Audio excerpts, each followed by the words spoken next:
How you doing, Bartek?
Afternoon, folks.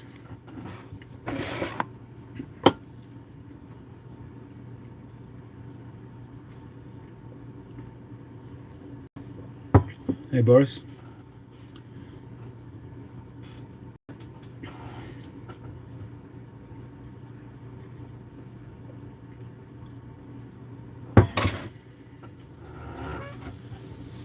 Been a bit of a crazy couple of days, as I'm sure you know, with our failed trip to Rome,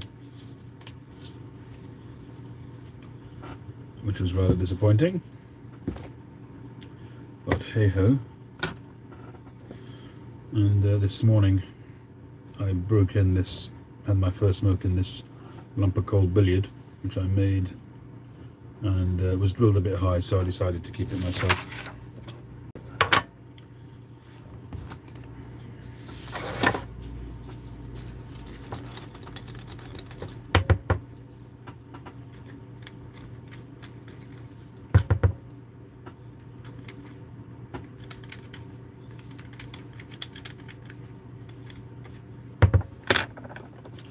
What I tend to do nowadays when I'm breaking in a pipe is after the first smoke, just give it a wipe out, and then I recoat it with honey and start all over again.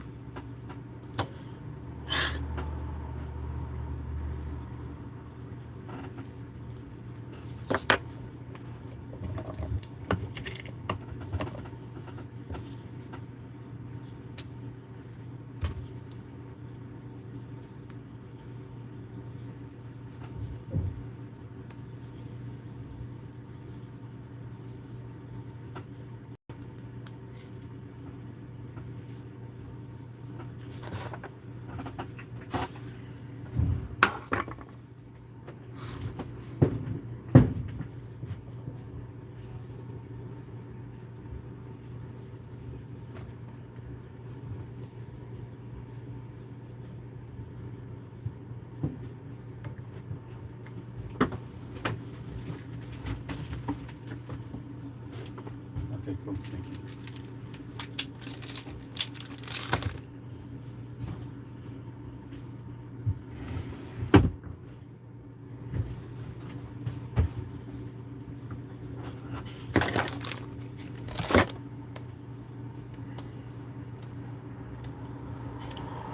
Can't really decide what to smoke in it the second time around.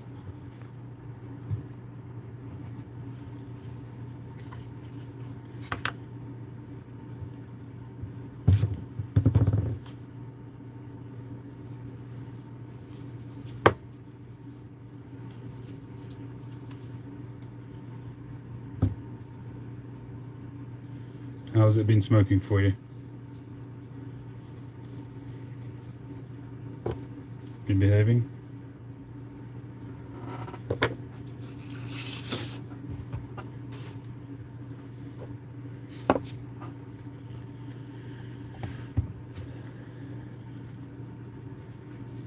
I don't remember, is it a 9mm pipe or not, that one? I think it must have been because of the size of the shank.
It is 9mm, right. Hey John, how you doing?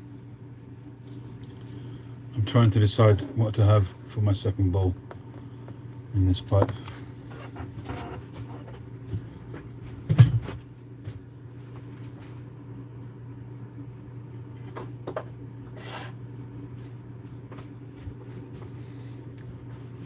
You know what? I haven't had this in a long time. Blend 131 from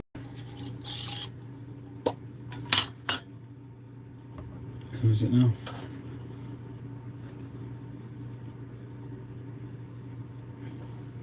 Is it Rattways? No, it's not Rattways.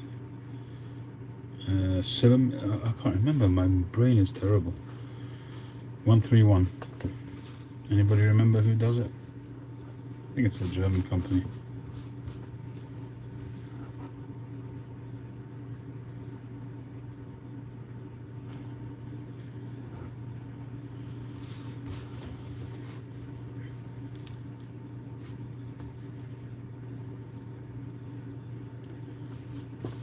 Buenos dias, J. Babio.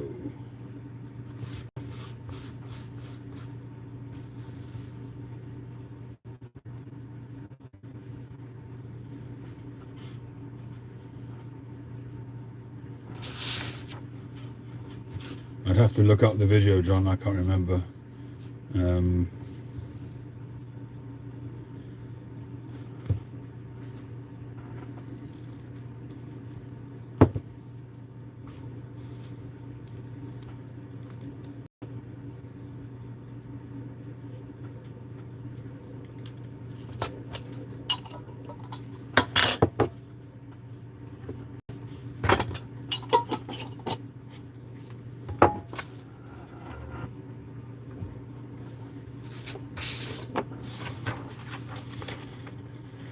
I've been working up on the shape.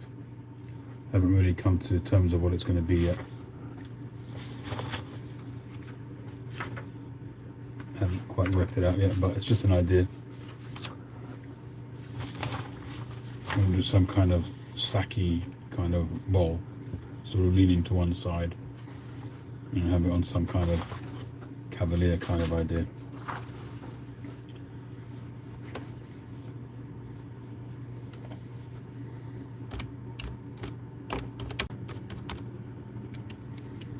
Solani, that's who does it. Solani Blender 131. Couldn't for the life of me remember.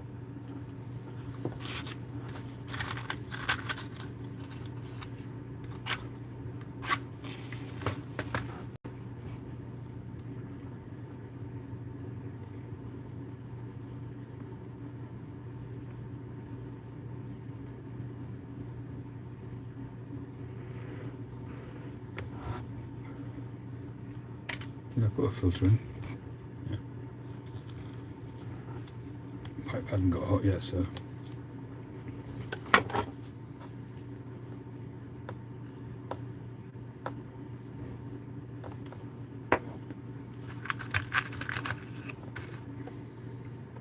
Hey, Christopher. The hungry Eskimo.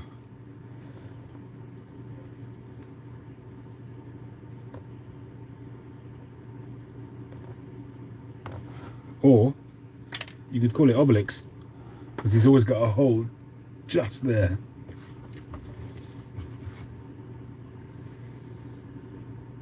I think that would be a cool name.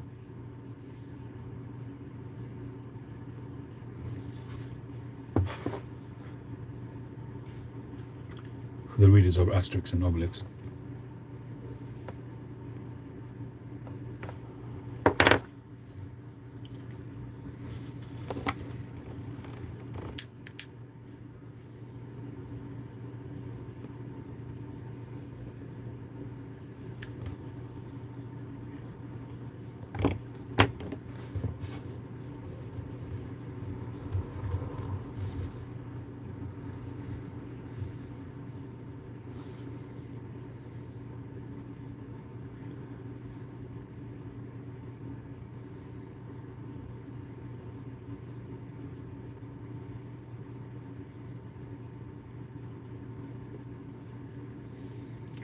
So today's part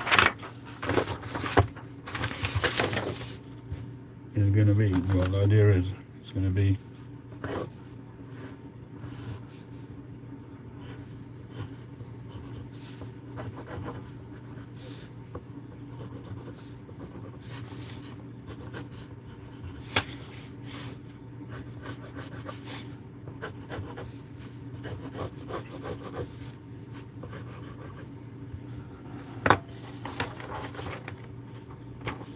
going to be something like that. So it's like a slanted Dublin, but more slanted on the front side of the pipe. And I might just do a bit like the Shield where it's panelled on either side. But I might do maybe a hexagon or something like that. I haven't decided. I really was not feeling very inspired this morning. I really didn't know what shape to go for.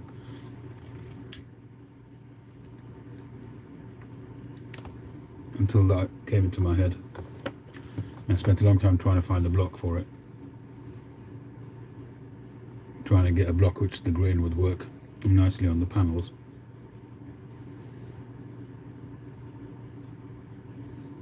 So the one that I've got should be good.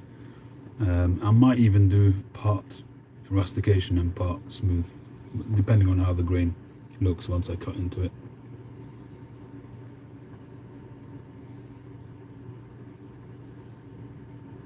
I think the rustication that I did on Pipe 700 is really nice. That really fine razor type rustication.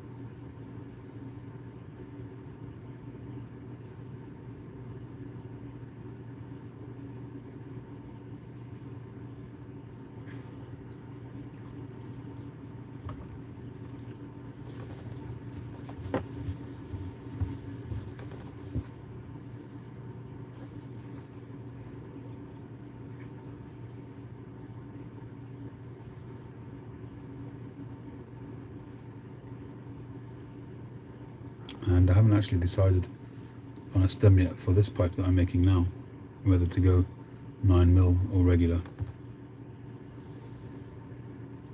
I haven't done a regular tenon for a while.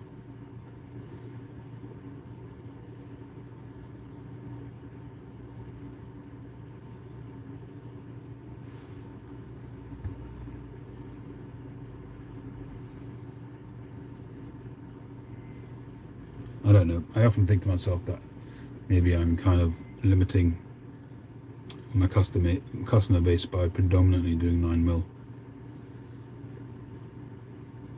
But I also think that if I go to normal, if I kind of equalize and do half-half or something like that, I'm also going into a much bigger pool of pipe makers.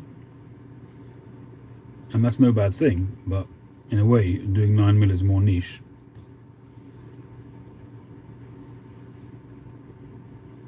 Smaller customer base, but more dedicated customer base. So I don't know. To some extent, filling a gap by doing 9mm.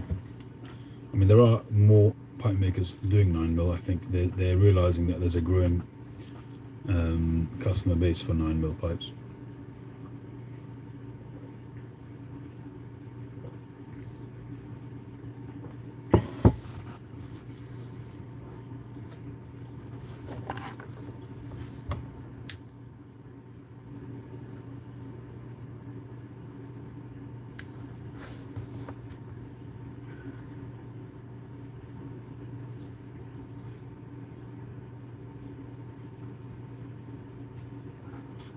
Well, I think 9mm, it just makes pipe smoking more accessible. I think there's a lot of people who will have stopped pipe smoking because of tongue bite. Hey Alex. You know, that kind of thing. And people obviously put off by smoking generally, and perhaps, you know, feel more comfortable having it filtered. But for me, without a doubt, it's more about the tongue bite. So people who have had issues and have stopped, you know, and try 9mm, they should be fine.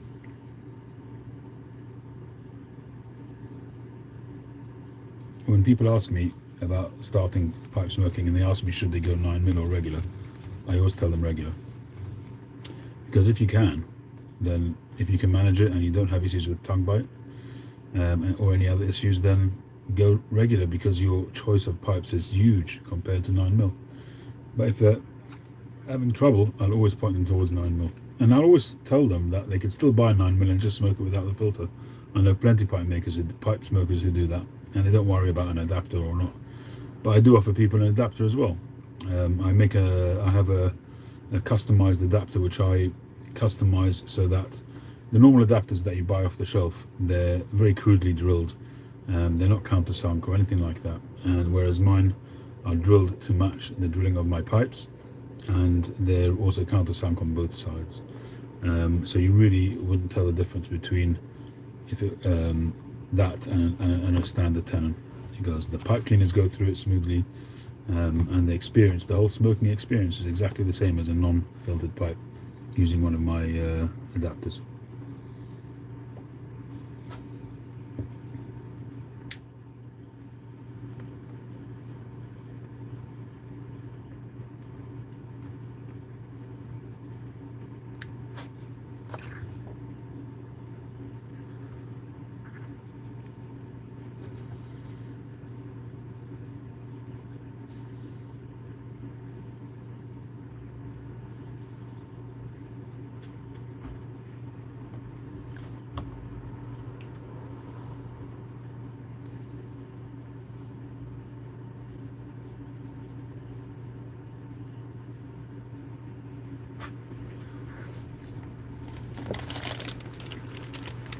I'm in the middle of doing some electrical work around the house. The lighting circuit keeps fusing here, and I haven't quite yet got to the bottom of it. I've changed one switch out, I'm going to change another one now.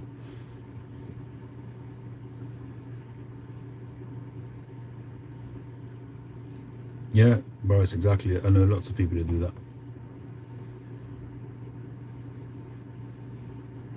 And you know, for people who say that it spoils the drawer or whatever, what about calabash bites, where it's designed to do that, where you got that chamber, the reverse calabash? So a pipe with a 9mm mortise, that's all it is really. It's just it's like a small reverse calabash. So it's really no reason for it to impair the smoke in any way. In fact, it could very well improve it.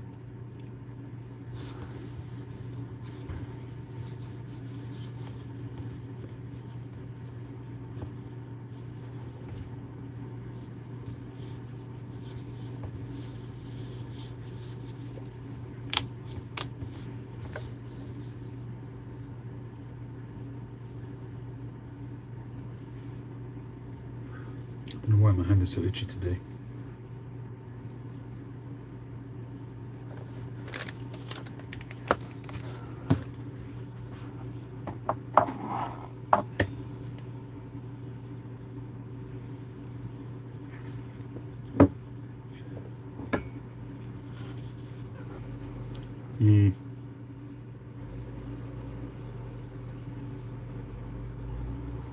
You're putting in a 9 or a 6mm filter, John?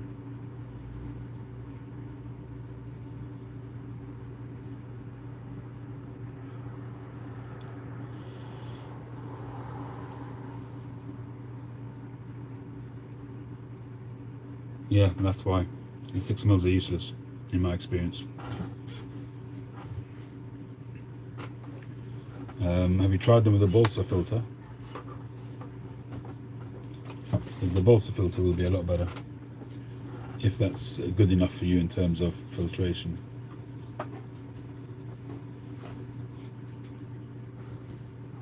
But the 6mm carbon ones, I don't like them at all.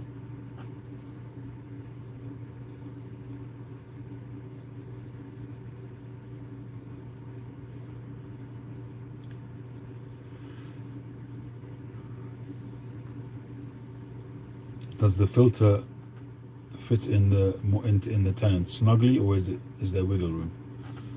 I think that Savinelli use a tapered tenon so that as it goes in, it kind of grips it right at the end.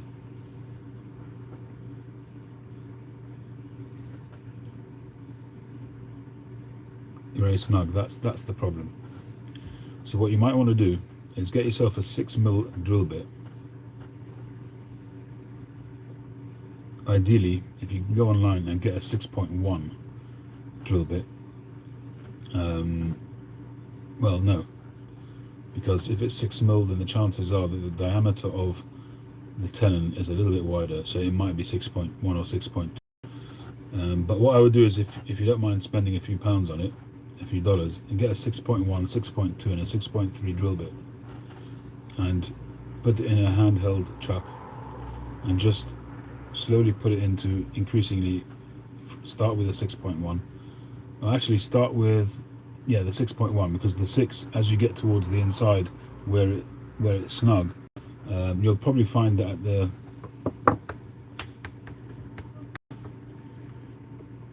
so this is a 7 early, but this is a 9mm one. But what you'll probably find,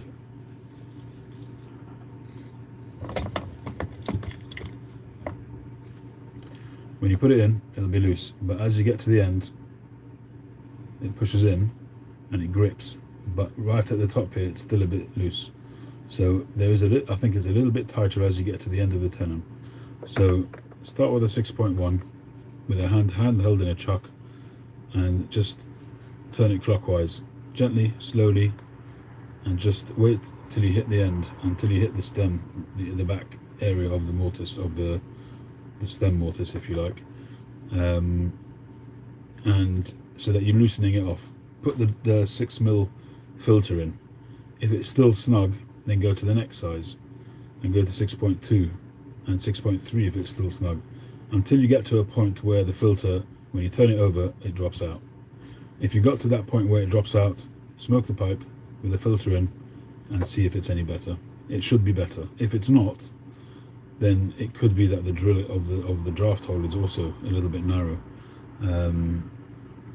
But that's what I would do first. Is just hand turn it and drill it until you open up the stem tenon so that the filter is loose, and that will allow enough smoke to go around the filter, and it will just improve the draw. It should improve at no end.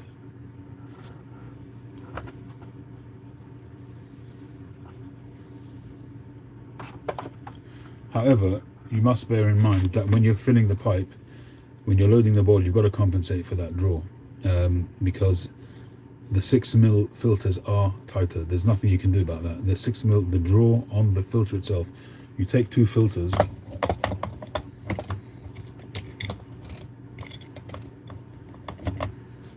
there's a 6mm,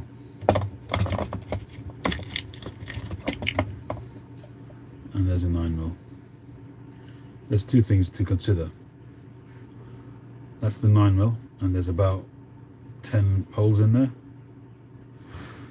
This is a 6mm, and there's only 5.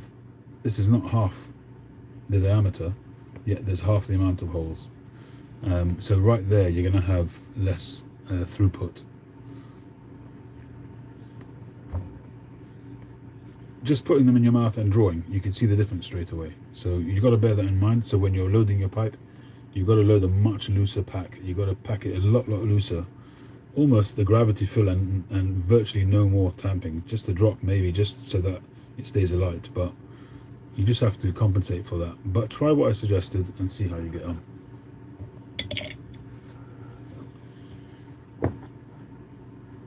In the worst case scenario, if the stem itself is too tight, then if it's a bent pipe, if you're up to doing that, warm it up, unbend it, re-drill it, and then rebend it, and then that should sort it out.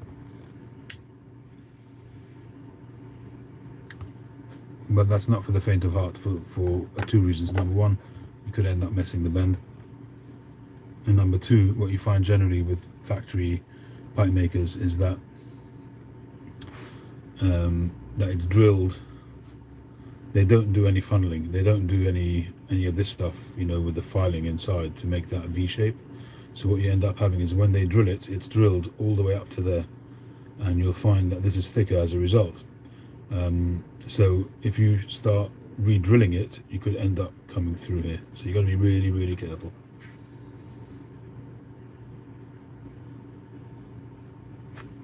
Hey Josh. Yes, you are a bit different.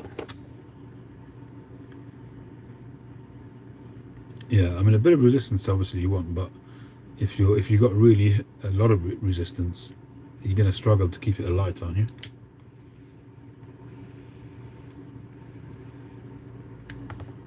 There's not much air getting through the pipe.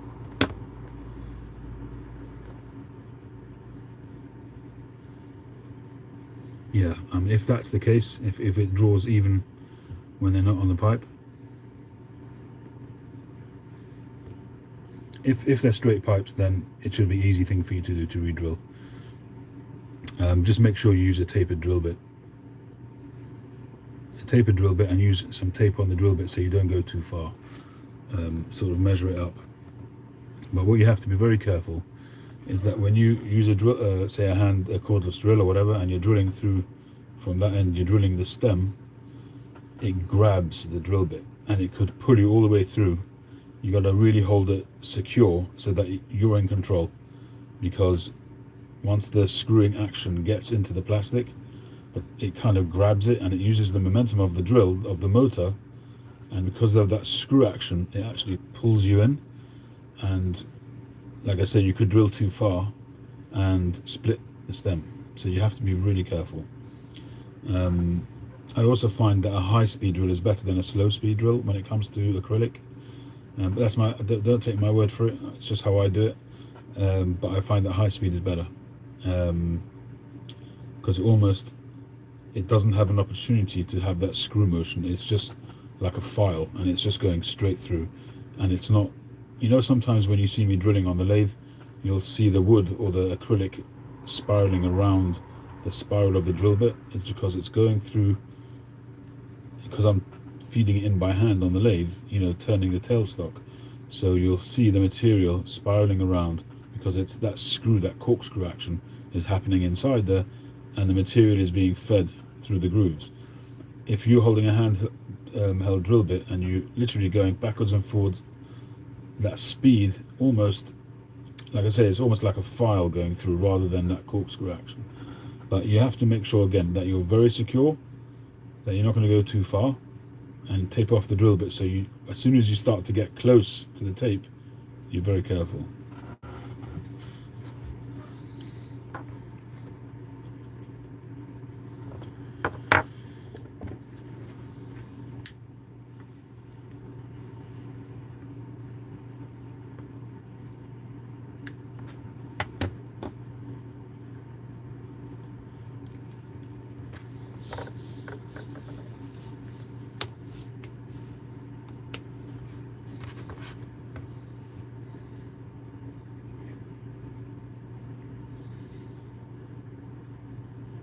Well, if you were going to experiment with that, certainly do that with the straight rather than the bends.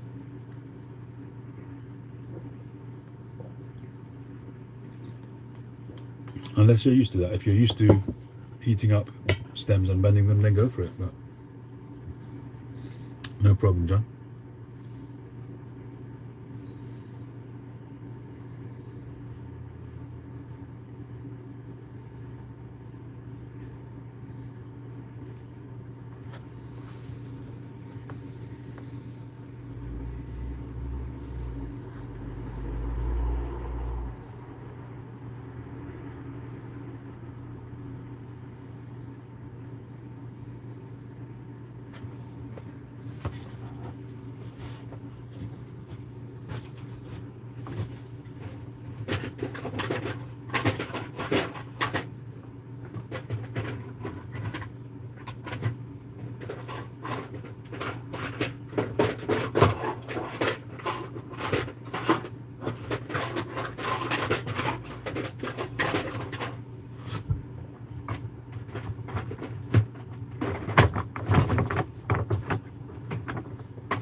Anyway, cut a long story short, I haven't decided if I'm doing a filtered pipe or not on this one.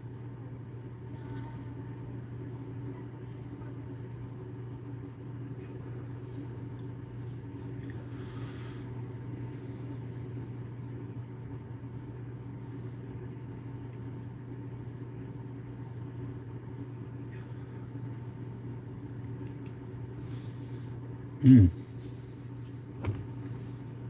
N131 by Solani. You guys might remember I was hot on this stuff a couple of years ago.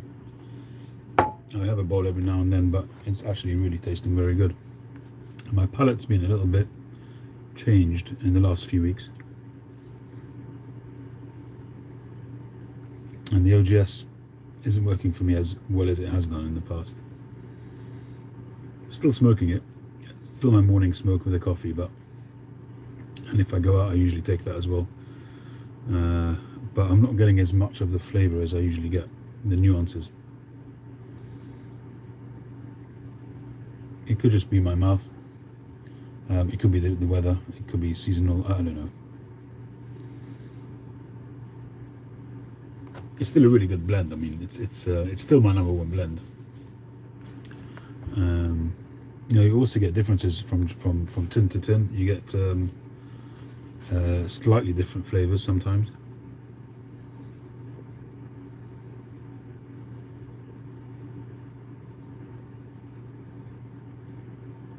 Aged burley flake, nice. I haven't really got into it. I mean, a lot of guys say it's fantastic, including you, Boris.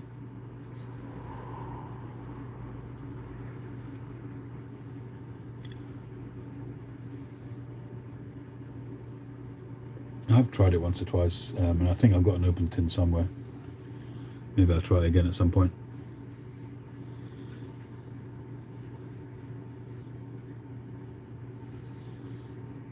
But I'm not really a burley fan, as you know, so I don't feel that I want to try it.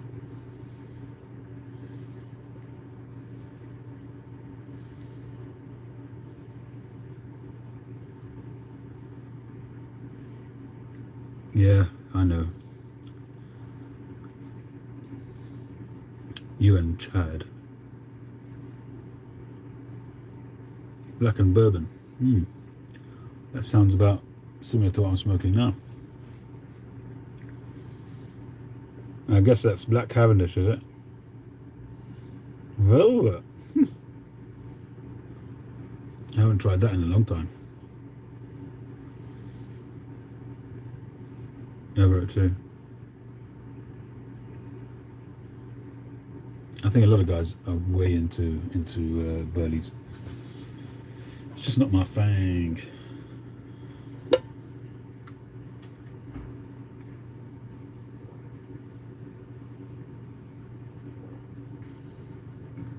It's got burley, is it? Okay. Well, burley is used as a base for a lot of aromatics.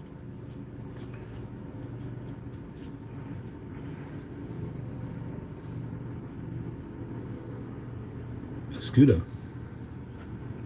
It's you and Mike then, is it? Only problem with the lump of coal finish is that it grabs onto dust, because it's quite rough, the finish. Deliberately so.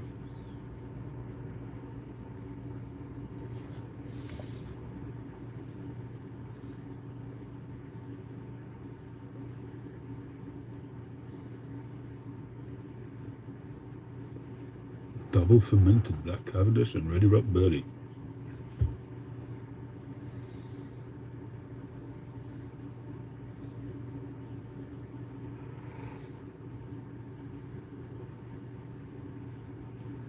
Hey, good for you. When the cat's away, the wandering pipers do play.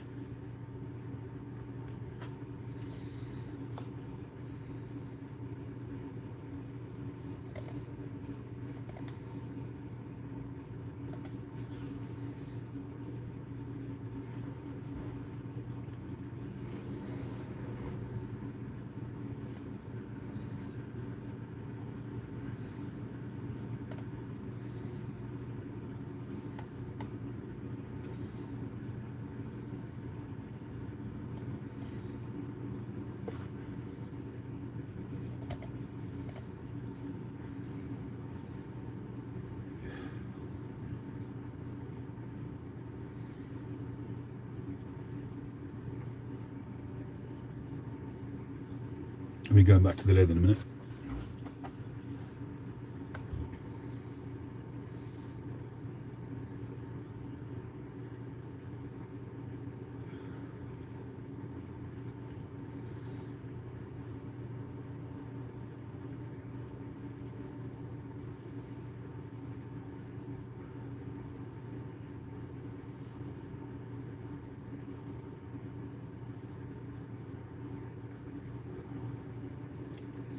I'm just going to go and get a rod. Thinking maybe I'll go non-filtered on this one.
No worries. So did you get one? Did you get a variable speed lathe?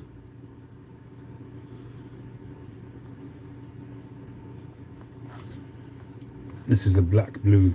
It's a really dark blue. You can just about make the color variation there. I'm thinking maybe make a stem out of this. It's an ebonite, which I prefer to work with.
Just having a look at that online.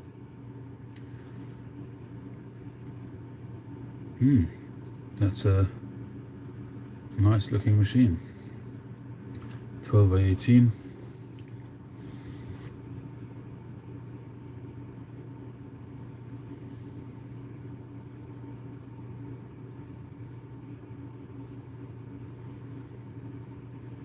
Alright, that looks to be very similar to my machine, my Axminster machine. Very similar, a little bit higher level than mine, I think, because you've got the readout, the speed readout, which is helpful. It's helpful in as much as that as you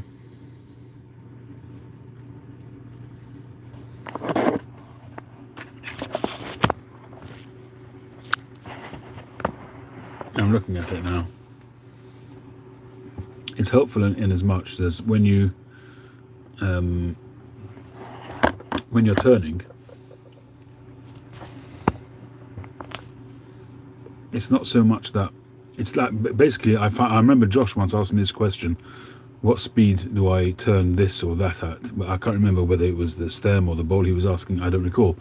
But the principle is still the same. At the time, I think I answered to him, I just feel it. I don't have a specific speed that I go for.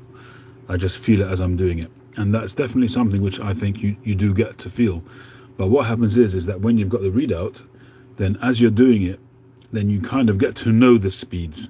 Kind of the even though you may not do precisely the same speed, but because you're reading it on the readout, you get to see the types of speed that you're doing. And I know now that most of the time I'm turning it around 1300 RPM, which is really fast. But so if I'm doing a stem, I'll definitely be up there. If I'm doing a shank, I might be a little bit lower than that. But in the beginning, I used to do stuff much slower. The important thing with that is to make sure that your chuck is super secure.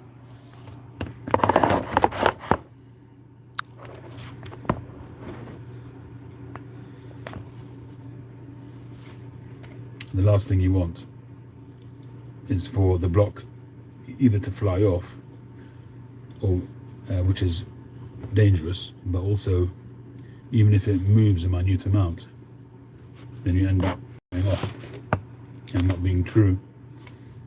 And then, you know, the stem shank junction might be a bit off, so the hole won't end up being central in the shank, that kind of thing. So have you got a chuck ordered as well?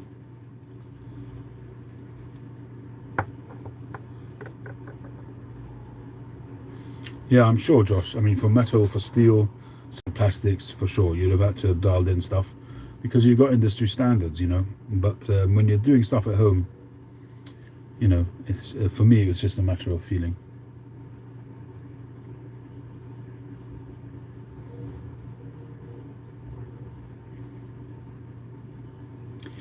Yeah, I mean, I started with the Vermont freehand one, and the chances it's a possibility that comes from Yu Zhangji as well.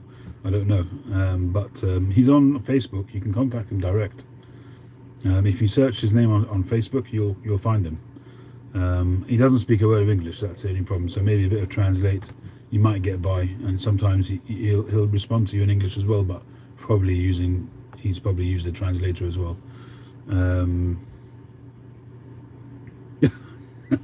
Josh.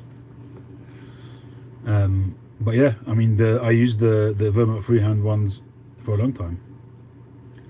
And when Jack Ryan started, he borrowed mine while his ones were stuck somewhere in customs or something. And he started off, I lent him mine, and he did fine with that. You know, the level of advancement of it, you know, and how high grade it is not so important. What's more important is that it grips the block securely. Because if you look at some pipe makers who have been making pipes for 30 years, they don't have some of them don't have specific chucks. They will use a normal wood turning chuck, just the two corners of it. Usually they come with 4 jaws, and they'll just use 2 of the jaws to grip it, and they happily make pipes like that. So it's not so much about, it's obviously nice to have a one which is specifically made and dedicated, but the main thing is to be able to secure the block and know that you can rely on it, and also that it's got a straight line axis that you can follow. That's really the crux of it. So I wouldn't worry about it. And when you get the Vermont freehand ones and you're happy with them, don't feel the urge to go and spend $500 on a fancy one just because everybody else gets them. It's not for me, it was about the security that it gave. And the key that I got that comes with it, it's one of these keys where,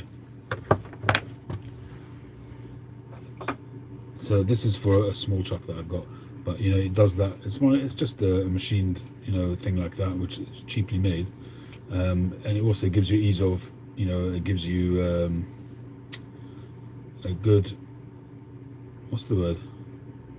Anyway, it kept on coming out, so I had to put up this tape because I'd lost a bit on the end, or this thing kept on loosening off on this end. It soldered on this end but screwed on this end, and it kept on coming off, so I just put a bunch of tape on there so it doesn't come off. But on the one that I got with the Briar chuck, this one also was loose.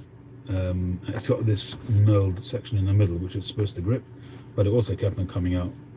So I basically glued that and knocked it in with a mallet and glued it, and it's been fine since. But I think by far the best quality one that I've got is the Axminster. It's also got a sponged coating, a thick sponge on this. It makes it easy to grip, and it's soft on your hands. The worst one is the Record Power one. because this top bit was made for me by Phil, Big Smoke Phil, but the actual handles that it comes with are only about that wide, and it was extremely painful for me to use. So Phil made me that, and it just makes it so much easier. So much leverage was the word I was looking for. With time, you know, all of those things, each person has their own you know, comfort area. You know, for some people the record power one would have been perfect. For me it wasn't. It's worthwhile just buying your stuff. Don't go crazy spending unless you're a wealthy person. Don't spend a fortune on it, and just, that's how I've done it. I've bought only what I need and adapted what I can so that it's comfortable, time saving, effective. But you know, I do see lots of guys with these beautiful workshops full of machinery. Maybe they do other stuff as well, it's possible, but I've got in here literally 4 machines that I use, and that's it. My big lathe, my bandsaw, my sanding wheel,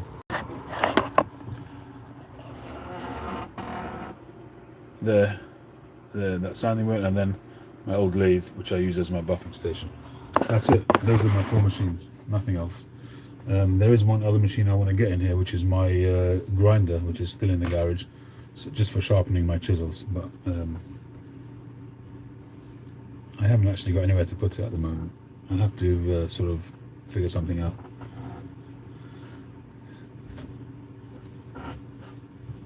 I am very tight on space in here, but there's an advantage in that everything is to hand. It's a small but concise workshop.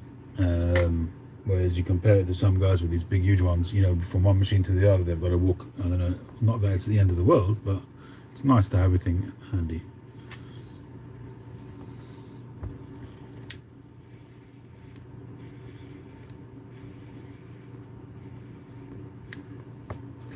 Well, with the lathe like that, you can use it for 3 of these machines. Besides for the bandsaw, you can use it for everything else. Oh, there's obviously the shaping wheel, I didn't talk about that, so that's machine number 5, wherever it is. I'm doing this in mirror, so there. Oh yeah, there it is, right in the corner there. But you can use 4 of these machines on your lathe, so you can get the right attachments. You can do the sanding wheel, and you can do the lathe, the turning obviously, and the buffing. You can do it all on your lathe. So strictly speaking, you could have 1 machine and 1 bandsaw. In fact, I think that's what Ian Walker has in his workshop. He has 1 machine and 1 bandsaw. I think he's got a grinder as well, and that's it. So I guess if I really wanted to, I could pare down a little bit more, but when you're doing pipes as regularly as I do, you don't want to be chopping and changing so much. So for the 3 or 4 basic functions, it makes sense to have a dedicated machine. All right, Josh, you're on holiday.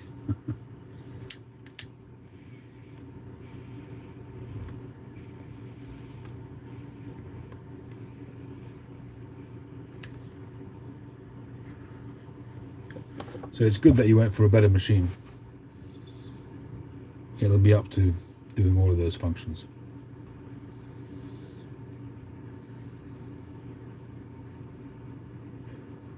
Yeah, no worries.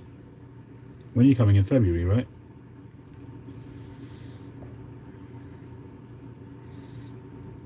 Hey, John.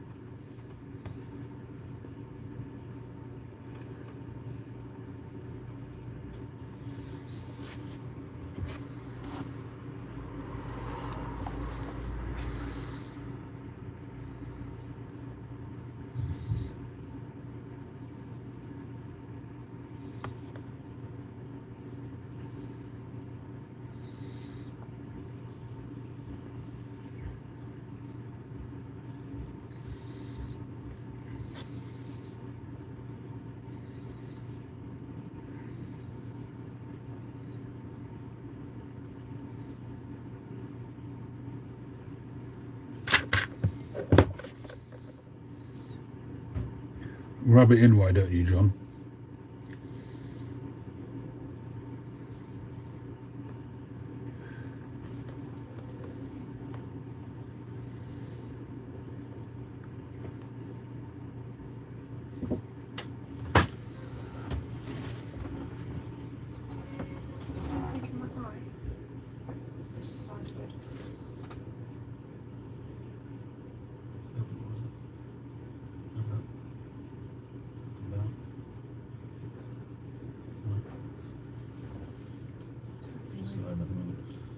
water, and is it with water? Splash water. If anything happens, I don't know What happens? I have a very Yeah, but that's stretched not retina. It's very something. thin retina. So if I see So what are you anything feeling? I thought I had something in my lens this morning. I cleaned it, I put it back in. And every time I put it back in, it's not my lens.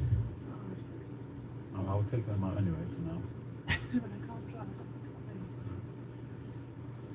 If you think Sometimes it it's- gets really bad and then What, it it's comes to pain or itchy, or it just feels like there's something there? pain and feel like there's something there. Same kind of thing because I had something in my lens. But that Pain. wouldn't be on the front, that would be inside if it was the other thing. Right. Can you do that? Can you do that? Yeah, I answered you.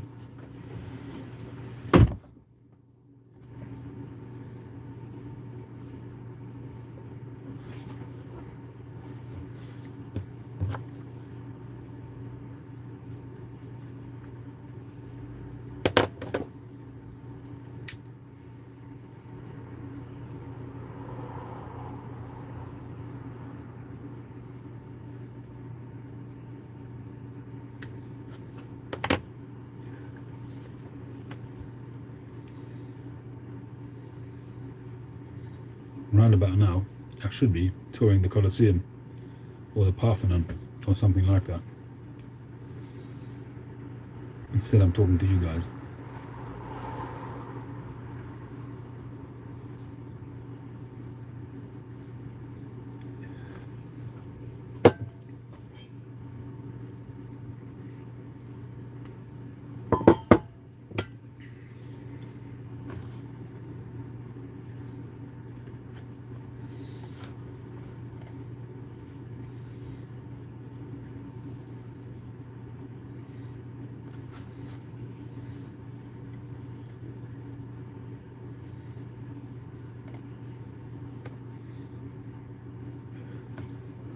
Almost at the end of the bowl. Because I've packed it so lightly, it's smoking down quite quickly.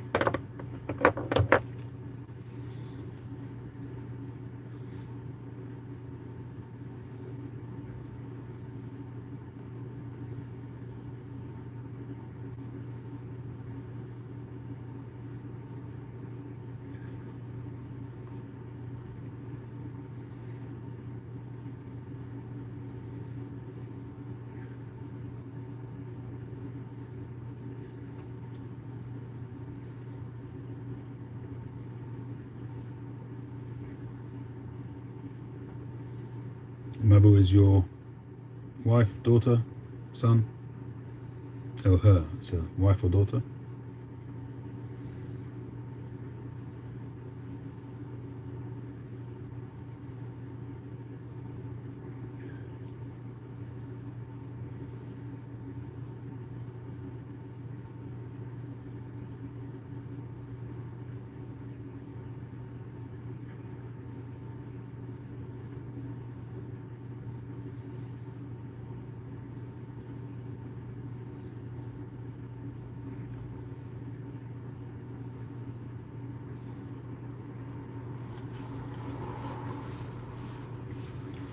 Yeah, it was a bit of a bugger, really, the whole thing, John.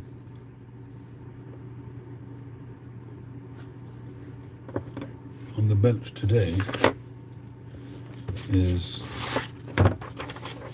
this pipe here. That's your wife, right? But you got to be careful with that strep throat. So that's going to be a panelled pipe. I haven't decided yet whether it'll be just a 4-panel or a 6-panel, or maybe just like a shield, so it's just panelled on the sides. So there we go. And this one here is just my imagination running wild. I haven't really worked it out yet, because that obviously doesn't work unless you do it in separate pieces, which wouldn't be the end of the world, but I haven't really worked out exactly what I'm doing there.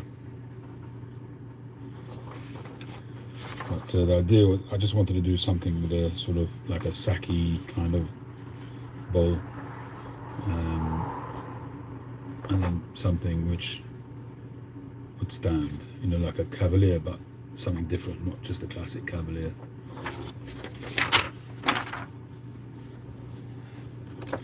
trying to think out of my comfort zone a little bit, to be honest.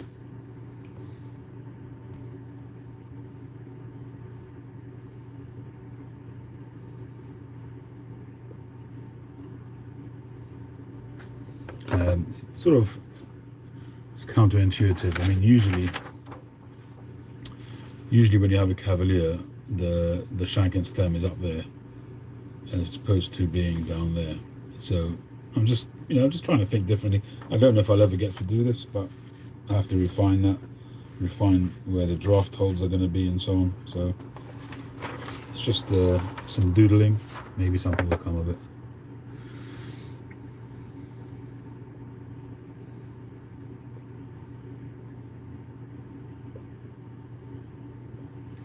Yeah, so the round front is what was the initial, a bit like the shields that I've done. So that was the initial idea. I'll see. I'm not sure.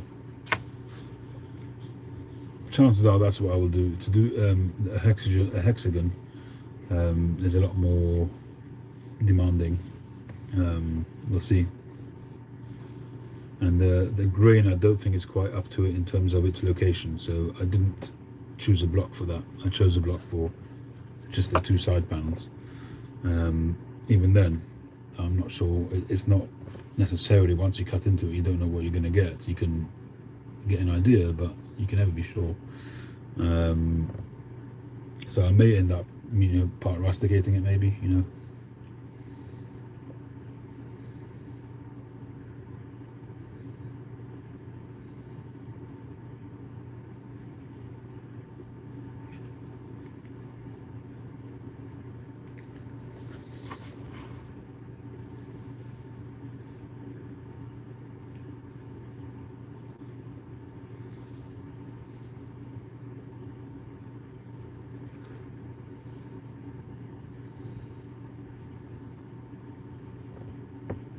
All right, take a swig.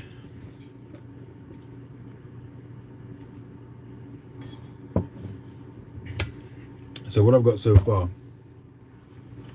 on the pipe is I've got the rough shape cut out on the bandsaw. It's on the lathe. I've drilled the draft hole and I've glued on a horn shank sheath on the sleeve.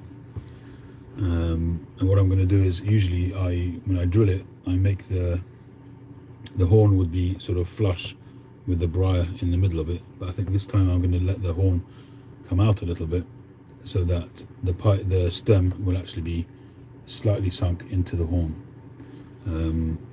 maybe something like that. That's good, John. That's good. It's always good to have a nice clean block.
Just trying to find a way of countersinking it, but I've done it now.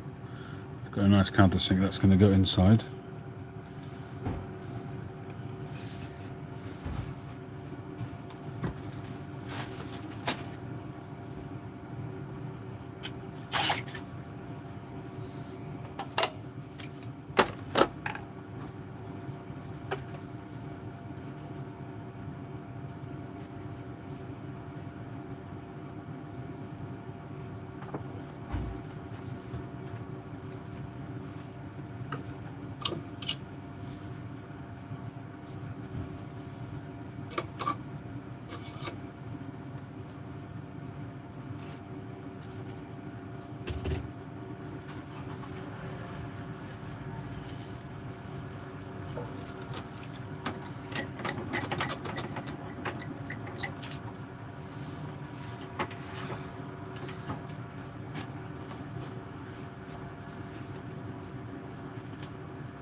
Well, the countersink does is it gives a smooth path for a pipe cleaner.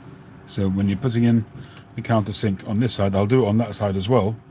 So that's for the smoke coming in to ease the path of the smoke. But when you're putting in a pipe cleaner, if it's countersunk, it's just got a very smooth journey. I don't think everybody does that, but if they're using a glued-in tenon, but I just think it's a good thing to do.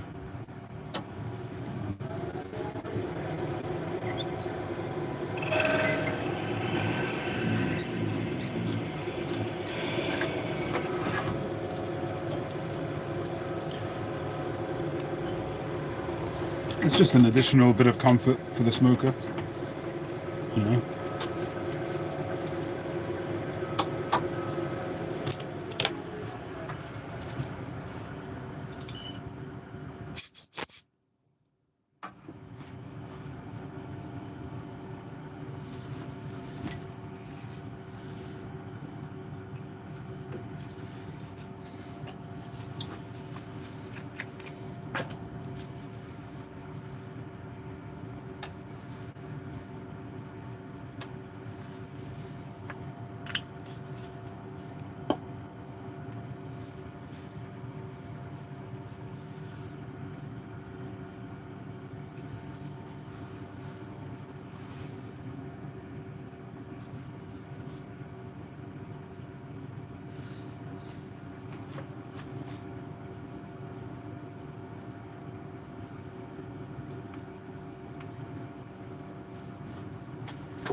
just remembered I haven't squared off the doodah.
Hey, Hurley.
So drilling the tenon like this once it's in just means that I get a really nice consistent draft hole from tip of the tenon to the end of the stem.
guess you'd say this is one of the downsides of not having a metal lathe. If I would get a metal lathe, this is what it would be for.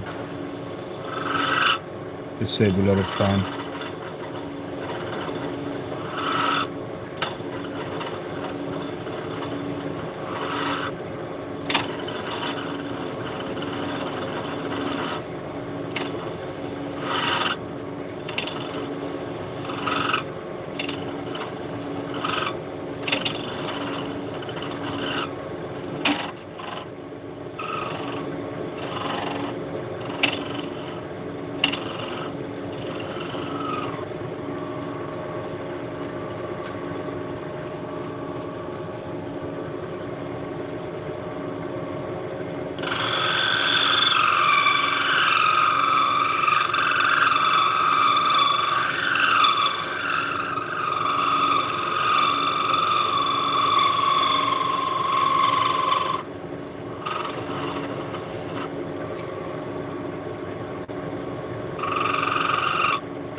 Someone is at the front door.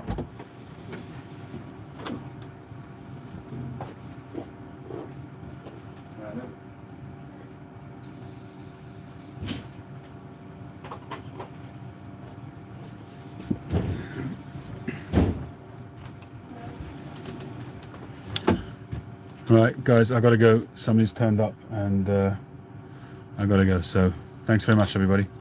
Catch you on the next one.